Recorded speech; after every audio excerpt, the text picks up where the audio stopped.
from the studios of Clean Fuels Alliance America, this is the Better, Cleaner, Now podcast. Authentic conversations with leaders in the biodiesel, renewable diesel, and sustainable aviation fuel industries. Now, here's your host, Scott Tremaine. Welcome. From the 2024 Clean Fuels Conference, this is the Better, Cleaner, Now podcast. Today, Clean Fuels Director of Outreach and Development, Tom Verry, sits down with Keith Kerman, Deputy Commissioner at the Department of Citywide Administrative Services and New York City's first Chief Fleet Officer. Thank you, Scott. As we record this from the 2024 Clean Fuels Conference, I'm joined by Keith Kerman. Thanks for sitting down with us, Keith. Thank you, Scott and Tom. Great to be here. We appreciate it. I know you're, as the Chief Fleet Officer of the largest municipal fleet in the country, we know you're very busy. So thank you for making time for joining us here at the conference. So I just why don't you explain to our listeners who you are and a little more about your fleet? Sure. I'm Keith Kerman. I'm like you said, the Chief Fleet Officer for the City of New York and a Deputy Commissioner at the Department of Citywide Administrative Services, what we call DCAS. It's really the General Services Department for the City of New York. On behalf of Mayor Eric Adams and our Commissioner Don Pinnock, thank you for having us here and doing this podcast with us. So New York City operates the largest municipal fleet in the United States. They're vehicles that everybody in the U.S. knows. It's the New York City Police Department, the Fire Department, the Department of Sanitation, 50 agencies in total, over 28,000 vehicles, and then you can add 10,000 school buses to that, the largest school bus program in the United States. So we've got a big fleet, and it's a very complicated operation every day and an emergency services operation, but we're trying to run that fleet in the most sustainable way possible, and that's what brings us to your conference and has been part of our long relationship with the Clean Fuels Alliance America. And Keith, that's real exciting. What you've been a real pioneer and a leader in bringing the vision to our country on using biodiesel, renewable diesel as a low carbon fuel. Do you want to tell us where you're at right now with your fuel mix? Well, right now, Mayor Adams announced in November that we were the first East Coast organization, probably the first east of the Rocky Mountains, to be honest, to go to all renewable diesel for our fleet. So we use about 15 to 16 million gallons a year of diesel fuel, about 60% of all the fuel we use. And, the 1 million gallons up and down depends on, if you're having big storm, a year with emergencies, with big winter storms. And so we are moving all of that on-road and off-road, emergency and non-emergency, to renewable diesel, actually 95% renewable diesel with a 5% biodiesel blend. So for operating, where we're doing a little bit of a mix for a better operating fuel. And where we are right now is almost every agency is completely done. And so for just one example, the Department of Sanitation, the largest public works agency in the United States, straight up, is completely using renewable diesel and has been since September. And I might add, we are in the winter in New York. And so we are the first, it is my understanding, the first large-scale user of the Arctic blend, of the winter blend of renewable diesel in the U.S. And so far, so good. We've had one cold week, not too cold, but really no operating issues whatsoever. Mayor Adams announced that we would complete the fleet program for renewable diesel by June 30th. Really, just fire and police are the two agencies that haven't completed it yet. They're both in progress. We'll probably beat that June 30th mark. And then we will have no fossil fuel running in our city fleet at all. It'll be all biofuels, and we're very excited about that. Well, that's so exciting and amazing, and we appreciate what you're doing. And just to remind our listeners that in New York City, your sanitation fleet is mostly your snow removal fleet. So it's mission critical that's equipment, when it has to go, it has to go. Yeah, well, absolutely, right. So we are one of very few organizations. I think Chicago does a little of it too, but we plow with our garbage trucks. 2,300 strong, and there are 3,000 total trucks when you add in salt spreaders and other smaller kind of plowing trucks, but 3,000 units that are out there plowing, and all of them are operating on a renewable diesel. But that's, an emergency services fleet. And one of the most critical, a snowstorm in the biggest city in America can shut down that city if our sanitation department isn't moving that snow quickly. And they do an incredible job. And now they're doing that with all biofuel in their tanks. Wow. As been around biodiesel, renewable diesel now for 30 years. So for me to see the city of New York and what you've done, Keith, is so exciting, and we are so appreciative of what you're doing. So, it's so exciting what you're doing, but tell us how you got here. Where did it start? I mean, I remember I was working early days, and we heard, what, New York City's using B100 in parks? What? So tell us how that happened. Okay, so I'll go back to my own history. I'm not a fleet guy. Well, now I'm a fleet guy, right? So I'm running one of the largest fleets out there. But originally, I was really a parks character. So I started in the New York City Parks Department in the mid-'90s. And I spent most of my time in the New York City Parks Department as the chief and then assistant commissioner of citywide operations, working from the Arsenal in Central Park. So everyone knows where the Central Park Zoo is. We're that great, historical, awesome building right in front of the zoo. And that was my home base for 17 years. I'd be lying if I told you I didn't miss it a little bit. Incredible place to work and a wonderful agency. And our mission, so the Parks Department had over 2,000 vehicles. But our mission was green. Right? Nobody comes to a park or a playground or a beach to see the municipal trucks, right? They don't want those municipal trucks anywhere around. So, obviously we need the fleet to maintain the parks, to clean the parks, to take care of the beaches, to take care of the trees. But we wanted to do that in the most sustainable way possible. And so we pushed on all fronts, on the electric front, the hybrid front, and the biofuel front. And it was actually one of my former commissioners, Adrian Benepe, who went to Middlebury College, his alma mater, and a bunch of students talked to him and said, "Have you ever heard of biodiesel?" I didn't know that part. Yeah, that's actually the story, and I reminded him of this a little recently. He's now the president of the Brooklyn Botanical Garden. And I reminded him of his own role in our biodiesel. And so those students talked him up and said, if you should be trying biodiesel, it would be great for the parks. Right? He came back, asked me, hey, do we know anything about biodiesel? I said, I knew about it. I grew up on a farm. I can talk some of this talk. But I said we weren't using it yet. And, the DCAS, my new agency, had not yet, put out a contract or done anything. So he encouraged me to look into it. We got a donation. In 2005, we got a donation of B100, and we used it in a series of garbage trucks over the summer in Staten Island to maintain Staten Island parks. Yeah. And that was our launch. We actually launched it at the very top, B100. This was a little bit before all the underground storage tank regulations had changed, and we could kind of just do this test. And it worked. It smelled like French fries was the only thing. It's a funny smell, but the fuel works great. And a lot of our supervisor mechanics and mechanics thought the vehicles were probably operating better on it. These older trucks, these older Mack trucks were probably operating better on it. That began our biodiesel experience. So, and we let it out of the parks. We then went to B5 up to B20. We did heating oil B5 up to B20 in the parks. And then in 2011, Mayor Bloomberg appointed me to my current role as the city's chief fleet officer, his first chief fleet officer.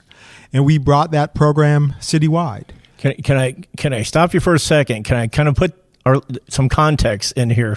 So in 2005, you started biodiesel in the parks fleet. That's correct. And so our total market nationwide in 2010 was 200 million gallons. So I'm thinking 2005. Our charts don't go back that far. It does. We don't have them right here, but probably maybe 50 million gallons in the entire country.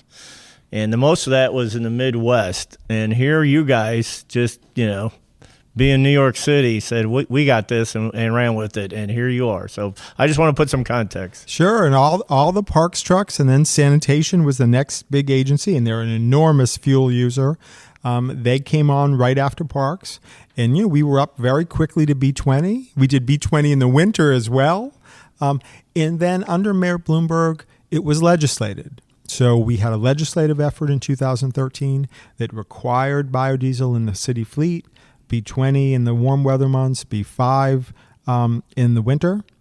There was exemptions for emergency services, but I will tell you that our police, our Department of Correction, and our fire department all actually voluntarily and independently worked with us and implemented it. And today, biofuels are in all our emergency services vehicles. It was also done in heating oil, and that was the year in 2013 when the municipal buildings, all the city government operation buildings, had to go to B5 on the heating oil with a path. At that time, it was a path 2035 to B20. Now it's actually a more aggressive path because New York State, for state, the whole government, all government buildings, but all private buildings too, there's now a path to B5 is the law in the state today. And that will go to B20 by 2030. And that's all public and private buildings. There's B5 in every public and private building in the state of New York today. And the city led the way there. I will tell you that my agency DCAS and the fleet unit has adopted the heating oil program. And we're using B10 in our municipal buildings now. So we always want to be ahead of the curve. B5 is the state law and the city law. We're at B10. Once everybody's at B10, we'll try and get to B20 first. And just to give you a reference point, in the last 11 years, we've used, in city government operations alone, 450 million blended gallons with biodiesel. Fantastic. Right? So, if you got a bigger customer and client out there, let me know who they are. I don't think so. And I know we don't have a more influential customer out there because it's not, you're one of the largest municipal fleets in not just the country, but the world. And I know, and you've been kind enough to work with this from the beginning. You're a biodiesel ambassador. You've won one of our I awards in the past, very deservedly. And so you've been willing to go speak to other conferences and visit with other major fleets, not just in the country, but I also think you end up going over to Europe, they've invited you to talk about your decarbonization programs, and you always deliver the message that our fuels are a part of it. Yeah, well, we have a really great relationship with the City of London, and we do a regular program with them, and our next big forum is coming up in April. And we also have a real longstanding relationship with Quebec in Canada. That's and the right. City of Montreal. One of the exciting projects of my agency, DCAS, is that we have signed an agreement with Hydro-Quebec, and all the power for city government operations, the electric power, is going to be coming from Hydro-Quebec, so clean power as well. Right. And, we're pushing all fronts, but, really long-standing relationships on the fleet side and also on the clean power side with London and with Quebec and pushing this issue, far and wide. That is you're always pushing the envelope and being a leader. We appreciate that, and I've seen it firsthand with when what you do, other fleets in this country look at. I know one of your assistants at Parks, Mahant Joyce, is now the fleet manager at the City of Madison. And so what he learned from you and Parks, he brought to the City of Madison. Now they're doing biodiesel, B100, and doing everything you're doing. And say it's just another example of what, as what they do in New York. It's like throwing I tell our farmers it's like throwing a pebble in the pond. There's lots of ripples. Yeah, so Mahant is fantastic, and of course, we'll be speaking later today at the conference. Oh, yeah. And so, New York is a unique entity. I'll be the first to say it, right? We're a big fleet. We're a town fleet that's a 1 billion plus operation with 2,000 employees and 80,000 drivers, right? You don't find too many of those. But what Mahant's doing is he's gone out to the Midwest in a kind of regular-sized, municipal fleet, and he's showing that the same program of efficiencies on biofuels, on electric, and on hybrids, and also our Vision Zero and safety programs, that they can apply anywhere. And that's incredibly important, right? We want to do great stuff in New York City. We also want to be a model for what can be done across the country. And I will certainly tell you that our renewable diesel announcement has gotten extraordinary interest. And so many organizations have come to us, big fleets, both public and private. And, many of them ask, can we use your contract? And, we can't always do that. But they all want to go the path we went and start using renewable diesel. So enormous interest, and that's very positive. Yeah, I think that you're understating the interest of renewable diesel that the East Coast has because of what you've done. Everybody wants it, but it's only been available on the West Coast because of low carbon fuel standards. But you crack that code, you're bringing them into New York Harbor, New York, and the Northeast, and I see a lot of interest. And so, again, another example of you're kind of breaking trail for us in that region of the country on that fuel. And it was a very challenging project. I've worked in government now. I'm in my 30th year. I've been doing government contracting from the very beginning, and it's hard to bring a product into use that doesn't exist in your part of the country. So this was a very prolonged and challenging contracting process. On a low carbon fuel standard for New York, and there is a legislative effort underway to try and bring that to bear. New Jersey just announced a similar effort. Could have real importance in growing a market, right? We can't be DCAS. My agency is a great agency, but it can't be the only player in renewable diesel forever, right? We need all these other fleets to be able to buy renewable diesel. We want to have a lot of vendors to choose from. We want to have competitive pricing. We want to have reliable supply. So we're going to need to see that market grow. You're listening to the Better, Cleaner, Now podcast. I'm Tom Verry, and we're speaking with our guest, Keith Kerman. At the break, we were talking about renewable diesel coming into New York and the Northeast, and that's generated a lot of interest. So, and where are you going from here? Well, first we're going to finish up the fleet. So Mayor Adams announced that the whole fleet would be done by June 30th.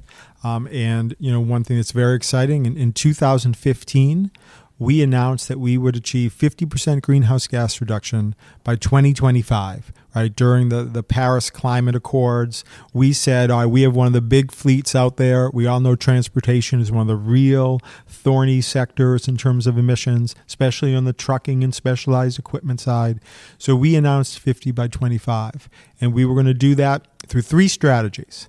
Electrify everything we can as soon as we can. And I'm very proud to say, although it's not, the topic of this conference, that we are the largest electric vehicle fleet in New York State, approaching our 5,000th electric vehicle. And That's a big part of what we're doing. Strategy 2 is hybrids and efficiencies. Under Mayor Adams, we began his administration by reducing the size of the city fleet, using our telematics program to better study and analyze the fleet. We cut the fleet about 4%, right? The cleanest vehicle is one you don't operate. And that efficiency was hugely important, not just in having a better managed fleet, but it helped with some of the price increments. It's actually how we funded some of the electric and biofuel programs through efficiencies, through essentially self-funding through efficiencies. These investments, electric vehicles are more costly up front. You can make it up later. Renewable diesel, and at least until we get a low carbon fuel standard in the Northeast, we're paying a small increment. So we use those efficiencies to help fund these programs. And then the third big initiative, right? So we electrify, we do efficiencies, including hybrids. We still operate nearly 5,000 hybrid vehicles, right? And then biofuels. And one of the very exciting things is as we get more into the summer and as we close up on renewable diesel for the fleet, we should be at 50 by 25. So a scale organization announces one of these big climate goals and then achieves it probably early. About a year early. I remember a long time ago, I was thanking you for using B20, and you were looking at me. It's like, well, I want to B20 is just a start, man. We want to go B100, R100. We want to go 100%. Replace it all, right? So yeah, it's like I kind of looked at you. Okay, a limitation. How are you going to do that? And here you are. A limitation. Biodiesel. We've had a tremendous relationship with biodiesel and with the Soybean Council and with all of you. But there is a limitation. Biodiesel is generally used in blends of B5 up to B20, right? So then it begs the question: what about the other 80% of the fuel? Yep. We wanted to switch it all out. We wanted to get out of the fossil side altogether. And renewable diesel has helped us do that. And I might add, we're using right now renewable diesel 95. 5 with biodiesel 5. Yep. And honestly, we are open to potentially, as we go down this down the road, we may go to even an RD80 B20. We think there's a strong argument to that. There's some logistical issues about that for us. We are in the very early stages of this. We don't have a lot of suppliers, and you are still the only game, we're the only game in town on renewable diesel right now. And when I say town, I mean the entire East Coast of the United States. Yeah. But that's been very exciting in helping us achieve this environmental goal. I know in California, diesel now is the majority of it's a combination of 80% renewable, 20% bio. It's kind of like default. If most of the blenders or distributors you call up, you want diesel, that's what you're going to get, unless you say, I want carb diesel specifically. So, and I think you're putting the East Coast on that same track. Yeah, it makes total sense. We're at 95.5 right now, but this is a very early adoption. We just started in September, and we only have limited suppliers right now. So as we go further down, I think there's going to be a strong argument to do RD80 B20. I think that we've heard that that's probably the best in terms of the operating of the vehicles, and so we're very open to that. And I will say, you asked where do we go from here. So as we complete this very exciting rollout of RD for fleet and off-road equipment, we want to look at 2 other sectors. And, right now we're in that exploratory stage, but, the potential to use RD for vessels for our marine fleet. And we know that's done out in California. So Absolutely. We're very interested in that. And then, more unique to us, right? So, California is clearly the biggest transportation fuel market in the country, maybe the world, who knows? But we're the biggest heating oil market. Absolutely. And so the potential to go to a full biofuel switch out, that could be RD, renewable diesel, that could be B100, that could be a blend. But we now want to look at, we're up to B10 in government operations for biodiesel 10 for heating oil. And we're going to move up to B20 by 2030. But we want to work with the Clean Fuels Alliance America. We want to work with NORA and others. Yep. We want to look at that. How could we do the same thing we did in fleet, but with heating oil? And I think there are some technical issues. We got to talk to equipment manufacturers. Yeah. We know the fleet, we know the Cummins and the Max of the world a little better than we do the burner manufacturers. But it's time to get to know them. But yeah, the Beckett burners, there's 90% of the burners out there are made by Beckett, and they were not open to bioheat. But when you guys started pushing bioheat into your buildings, that really helped them get to whether now they're supporting B100 in their oil burners. I mean, we had all the data in the world until, like, the real world, the market, their customers like yourself come here, they really wanted to do this. I think it made a big difference in the home heating oil approvals for the home heat manufacturers. Yeah, and even in fleet, it was a process, right? We worked closely with the federal EPA on the underground storage tanks. We worked closely with our state Department of Environmental Conservation on the storage tanks and on the environmental approvals. Extraordinarily closely with the New York City Fire Department that ultimately has to sign off whenever you change a fuel or use a fuel in New York City. The fire department has to be comfortable with it and feel that you've done your due diligence. So we're beginning, and that was a long, very productive process. We, in fact, did a demonstration project in 2018. We used 1 million gallons of RD and, did publish a report on that. So that's really where we are now in the heating oil side. We want to begin that same process, and we want to, shoot for the moon. We want to look at the potential, at least until we can electrify, right? If we can get to electrification on vehicles, zero emission is always the best. If we can get to electrification on buildings, as we do that, zero emission is always the best. But it's going to take a long time to do that. We know in the fleet side, there are not electric options for a lot of equipment. We want to push electric everywhere we can. We do not see this as an either or. Sure. And we don't want the biofuel community competing with the electrification community, right? We want them working together to get us out of fossil fuels, to get us out of dirty fuels. Yes. And, if someday, if 20 years from now, the whole country's on either biofuel or electric, then that's great. I'll take my city pension. I'll go retire and hang out, and then the two industries can fight and see who will be the clean fuel of last resort. I don't think it'll happen that way. I think there's an enormous opportunity for both industries to come in with cleaner fuels, better options, and frankly, it's going to be many, many years of supplanting fossil fuel before we have to worry about long-term kind of issues like that. So we want to see both industries pushing as hard as possible, but we want to see, this industry move together with the electrification industry, and also still hybrids and other efficiencies, design efficiencies, right? You got to push every way you can push viably. And we're trying to do that. And now what we've done in the fleet side, we're going to meet our 50 by 25 commitments. We want to really look at the building side and the heating oil side, as well as the vessel side. Well, congratulations on meeting the 25 by 50.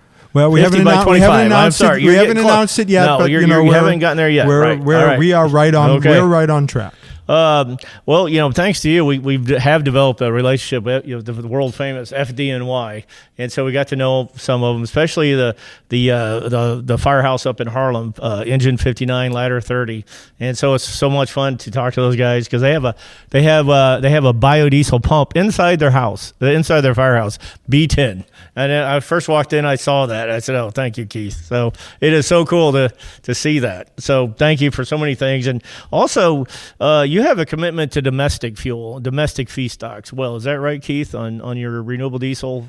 Yeah. So right now, all our renewable diesel is coming from used cooking oil or from waste animal fats. Right, all waste products. Right, we could have a debate about how we all eat, but until we all change our dietary habits, these are all waste products. They're going to either be landfilled, they're going to dump and go into sewers. So we're using them for fuel. Very positive. We've also had a long relationship using soybean oil, not the bean but the oil. We don't use palm oil. And we don't want to be part of a palm conversation. So that's a feedstock that was explicitly restricted in our contract. And so our contracts are public record, and if you saw our solicitation, the feedstocks were outlined. We wanted California carb pathway feedstocks, excluding palm. Fantastic. We thank you for your support of the domestic feedstock producers. So there's 1 million restaurants in New York City. All that oil, all that used cooking oil most of it comes in to our industry for renewable diesel or biodiesel production, which is fantastic. And you mentioned soybean oil. So can I ask you about, I'm the guy that brings the farmers every year in December to see you at New York City, and you always are so kind to make time for them. So I want to thank you for that. But you want to talk to, it's kind of surprising. I bring them to New York City and they're talking to the fleet mayor of New York City, and it's like, well, I'm a farm kid too. And they're like, what? So talk about our little annual trip there. I grew up in Methuen, Massachusetts, in a large family, and at the top of the street, I grew up in a ranch house. Kind of the bottom of Tyler Street, and the top of the street was my family's farm. We always called them my uncles and aunts, but I think they were technically my cousins. And I, as a kid in the summers, I got up at 5 a.m., put on the big rain jacket, and picked corn. Get out there, and carried those big heavy metal pipes. They were way too heavy for a kid my size back then. And then, picked corn in the morning. And now, I have children. They're growing up in New York. And I say, wow, that was a very different experience. Yeah. It seemed normal because, when you're a kid, you do whatever is there.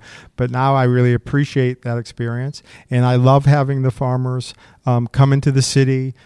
First off, just appreciate the city, see the city, right? We all see all this stuff on TV or that about New York City, and it's all like make-believe stuff, right? I've lived in New York City 30 years. It's the greatest city on this earth, and all your farmers from all these wonderful Midwest states come, and they're all telling me what a great time they've had in New York, and they love it, and it's awesome. There's no place else like New York City Christmas time. It's amazing. And it's just tremendous. And what an interesting, and I still think it's not a story told enough, right? So these biofuels are mostly made in Midwestern farm states. And who are your biggest customers? You. The two coasts. That's right. New York and California, That's right. out on the coast, right? And so, what a partnership, right? So it's I know. farmers and firefighters, right, working together, and it defies our politics, right? In our politics, we're all enemies and can't talk to each other. Yes. And it's all nonsense, Yep. right?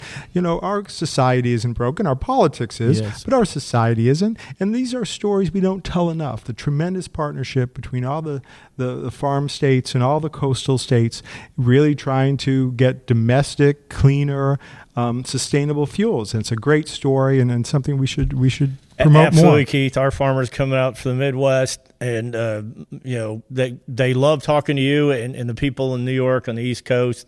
You all seem to love. They all get along great. We all get along great. It's like you said. It's really the politics is the problem. It's not the people. So we bring farmers there every year because there's lots of work still need to be done on technical work, regulatory work, sustainability work, and most of that's being paid for, at least in the clean fuel space, by the soybean farmers, and they're through their checkoff. So they originated. They started the commercialization of the fuel a long time ago, biodiesel, back in the early 90s, and now nobody ever dreamed we'd be at this day. Nobody even dreamed, New York. That was like New York City is using biodiesel. I'm like, that was a time when everybody knew everybody in biodiesel, and you guys came out of, like a comet across the sky. It's like, I can't tell you how much of a, what a boost it was for us. So thank you so much. And what a growth opportunity, Yeah. right? So look, you got, we're just one fleet. You got all kinds of trucking fleets out in the Northeast in the potential, plus heating oil, a huge heating oil market, the opportunity to replace fossil fuels, to come in with cleaner, domestic, renewable fuels. The industry has grown tremendously, and really from 20 years, 20 years is just kind of an idea to where you are now. And frankly, the sky's the limit for this industry. Fantastic. I've known you, I don't know how many, 15 years? Yeah, about that. You've been kind enough to be to work with us for that long a period and host our farmers, and also now our congressional staff. We bring them too. We're coming in June. Hope you find some time to visit with our staffers from DC. Sure, and I'll do a pitch on May 16th. Yeah. You can come to our annual fleet show. So we do a fleet show at the Unisphere in Flushing Meadow Corona Park. We have over 200 vendors pushing every type of cleaner, safer, reliable alternative in the fleet world, from cars and police cars to trucks and specialized equipment. So it was a lot of fun, a really great celebration of the fleet industry. So May 16th, 8:30 to 2 p.m. It's all free for everybody, for displayers, for the general public. So anybody listening want to come out to the park, please do that. If you like machines, if you like equipment, you got to come to this fleet show. It is amazing. I'm there every year. And it gets bigger every year, and it's more exciting, and you always have some kind of special hook. So I'll be. And we're already working on those for this year, so we won't announce anything yet. Okay, Keith, thanks again for taking time to sit down with me today. It's been a real pleasure. Well, thank you very much, Tom. Great to be out here in Texas talking clean fuels, and look forward to seeing you probably next in May, but. Anytime. And thank you for listening. Be sure to rate and review us wherever you listen to podcasts. And join us next week for another episode of the Better, Cleaner Now podcast. Thanks for listening. Better, Cleaner Now is a production of Clean Fuels Alliance America. Follow us at cleanfuels.org and subscribe wherever you get your podcasts. For more information on Clean Fuels Alliance America, visit us at cleanfuels.org.